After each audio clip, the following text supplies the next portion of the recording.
start by thanking you guys all for being here, thanking the fans, selling the game out. We're making progress, real positive there. It's a simple game. We try to make it really complex, but it's a simple game. We turned the ball over. They didn't. They had less penalties than we did. We didn't get off the field on third down. And early on in the game, they dominated the line of scrimmage. That's really the game. We didn't get the ball enough early in the game to Jordan Matthews. Once we started doing that, we had success. But it really comes down to the turnovers. It comes down to the penalties. It comes down to not being able to get off the field on third down. On defense, we played good in spots on defense. We had tackles for loss and sacks, and when we were doing that, we played well. When we didn't, we had a hard time getting off the field. That's on me. I am responsible for the offense. I'm responsible for the defense. I'm responsible for the special teams, the whole thing. So if anybody's looking at anybody to blame me. That's on me. The kids deserve to win that game. The fans deserve to win that game. I feel like I let the fans down. We sold the stadium out at 40,000 people there, and we didn't win the game. So that's on me, nobody else. Obvious question is what went wrong on the long touchdown run there at the end? I think it was a good call by them. I think we got in a situation we called a defense to stop the pass. They did a good job of blocking the guy that was responsible for the running back, and he's fast. Good player. They got him the ball in space. They blocked us in space and scored. Did you think you had the game won, Coach? The game's never won. Just like it wasn't won last year when we were down their place. We came back and won. They did the same thing to us. We got a chance to taste of our own medicine. So they played for 4 quarters, just like we played for 4 quarters last year. I could pick out 12 plays, not being able to convert on 3rd and 1. You got to be able to do that on offense. Being able to get off the field on 3rd down, that play there, being able to get the guy down, no matter what happens, getting him down. But I could name out 15 plays that would have changed the game or would have had a big difference in the game. There was a point there, though, where you really had things going your way and had good control of the game. What did they do, I guess, to sort of slow you down again there, you think? Yeah, I don't know if that was necessarily the case. I'm going to have to watch the film afterwards.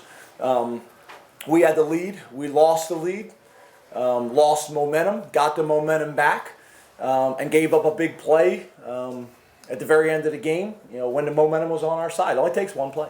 Coach, what worked for Carter Samuels in the second quarter that didn't in the first? To be honest with you, I have to look at the film, but to me the biggest difference, we got the ball to Jordan Matthews. It wasn't real complex. We took the ball, we threw it out to him on a screen. He went for 90 yards down the sideline. Guys, it's not real complex. You guys know I'm passionate about recruiting because good players, get them the ball. Put him in position to make plays. You saw Stephen Weatherly early in the game, being able to get up the field and make sacks and tackles for a loss. Recruit like crazy. Get great players here with tremendous character. Let them go out and make plays. Let them graduate and go on and have successful futures. Make the game as simple as you possibly can. Put your players in position to be successful. It's on me. It's on me.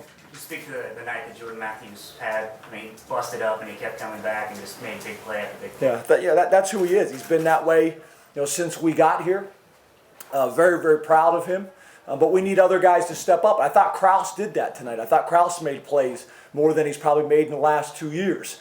But after that, we're thin.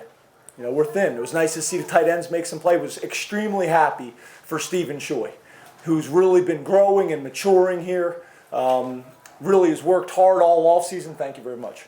Worked really hard all offseason. Would have loved for that kid and his confidence to be able to make a play that won the game for us. That didn't happen. Still a tremendous play by him, and should have been the game-winning play. Kraus always been a good blocker. Like he sprung Matthews on that long touchdown. I mean, he's not the biggest guy in the world. That a better block than you would expect or could count on in that situation? He did his job. We ask our guys to do their job consistently. Anybody can be great every once in a while. You got to be great over and over and over again. You got to do it consistently. He works really hard. I'm proud of him. We're going to build on that in the future. But he's had a great offseason. He's paid his dues in this program for a long time. I'm glad to see him start to have success, but we need more of it.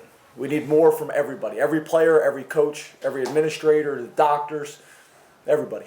Is that what you take away from it? You just need a little more? We just got to finish. You know, I think a little bit of immaturity. I think there was a sense that the game was over. You know, it wasn't. You know, you play for 4 quarters. You do it 6 seconds at a time. You know, you win the second half. I told them at halftime, it's 0-0. Win the second half, you win the game. We didn't win the second half. So all the credit to them. You got to give them credit. You know, they showed flashes last year and did some really nice things. You got to give Ole Miss, you got to give Coach Freeze and their players all the credit in the world. They won the game. Can you scheme for 4th and 18, or is that a situation where you have to just count on somebody to make a play like your quarterback and receiver made there? Yeah, you got to put yourself in a situation on defense that you don't give up the big plays. On offense, we called the double move to Jordan, and it was unbelievable because they were bracketing him all night. They basically double covered him all night. He fought through it and found a way to get to the ball and make a play. If that's the play you're referring to? The 4th and 18. Yes, sir. Preceded choice. Yeah, it was a scheme. I thought it was a good play, good call. We went a dig and up. They bid on it, and he fought through double coverage and went and got the ball. He's a big-time player. Without looking at the tape, 4 sacks on Ross in the first half, none in the second. You still were able to pressure him. Did they do something different that you noticed? I think that's one of the big stories of the game. When we played well on defense, we were getting pressure on the quarterback. We got tackles for loss. The problem is we didn't have any early. We didn't have any late. And again, you can't just do it 1 quarter. You can't just do it 1 play. You got to do it for 4 quarters. And no one's going to give you anything on that football field. Nobody's going to give you anything in life. You got to earn it. And they earned the win tonight.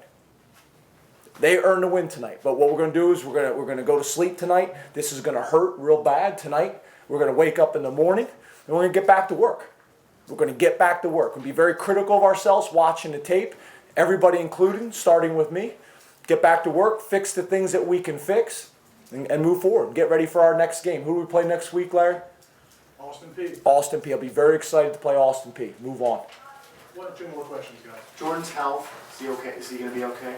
Yeah, I don't ever answer questions about health, but I appreciate you asking. Mentally, appreciate you diving. mentally for you, where are you at right now? You've gone through this. You had a season opening loss on Thursday night last year. They did sell it out. Just you talk about how you're dealing with this personally, and just SEC losses now, what you've learned from it, how you progressed. Is it a little bit more of an even keel for you, and just where? No, no. The losses hurt bad. I hate the losses more than you could possibly imagine. The wins I enjoy, and we try to enjoy them as much as anybody. I don't want to become one of them coaches that the wins are okay and the losses kill you. I have an extreme personality, and that's who I am. So the wins are going to be the most unbelievable experience in the world, and the losses are going to rip my heart out because I know how hard this team works, and they deserve to have success. I know the commitment that this fan base and this community has made in our program from 3 years ago to now is unbelievable. So once again, it breaks my heart when I see everybody working so hard to build something really special here, and it doesn't go well.